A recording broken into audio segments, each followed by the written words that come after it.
আমাৰ নতুন অনুষ্ঠান আগন্তুক যি পঞ্চায়ত নিৰ্বাচন আহি আছে সেই পঞ্চায়ত নিৰ্বাচনৰ উপলক্ষে আমাৰ নতুন অনুষ্ঠান ৰাজনীতিৰ প্ৰেক্ষাপট আজি ৰাজনীতিৰ প্ৰেক্ষাপটত অতিথি হিচাপে উপস্থিত আছে আমাৰ ৰহা সমষ্টিৰ অন্তৰ্গত যি ফুলগুৰি বাৰপূজীয়া জিলা পৰিষদৰ সদস্য যুৱজ্যোতি বদলুৰ দাস আহকচোন তেওঁতে চিনাকি হওঁ।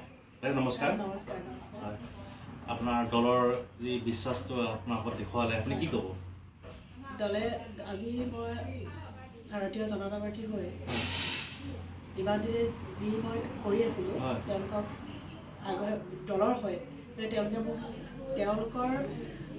মোক যোগ্য বুলি ভাবি আজি এই মোক মনোনীত কৰাৰ বাবে মোক দললৈ ভাৰতীয় জনতা পাৰ্টি মোৰ এছ.টি. মৰ্চাৰ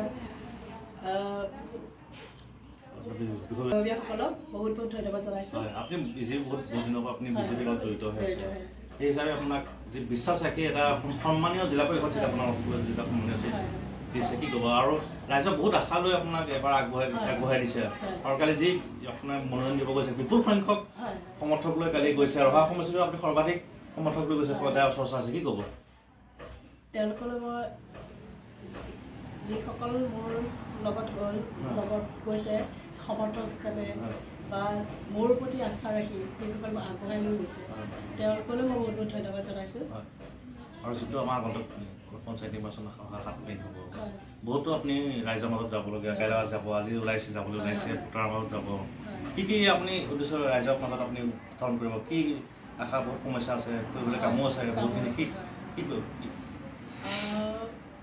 যিহেতু প্ৰথমে মই ধন্যবাদ জনাইছোঁ আমাৰ অসমৰ মাননীয় মুখ্যমন্ত্ৰী ডাঙৰীয়া, তেখেতলৈ বহুত বহুত আন্তৰিক ধন্যবাদ জনাইছোঁ। তেওঁৰ কৰ্মদক্ষতাত তেওঁ এগৰাকী মুখ্যমন্ত্ৰী হয়।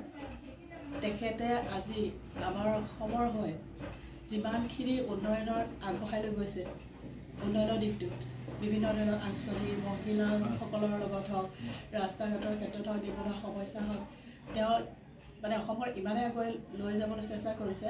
তাৰ লগতে আমাকো প্ৰতিনিধি হিচাপে আগবঢ়াই দি যে ৰাইজৰ যিমানবোৰ সমস্যা আছে, বাকী বহুতখিনিতো সমস্যা সমাধান হৈছে তেখেতে তেখেতৰ নেতৃত্বত।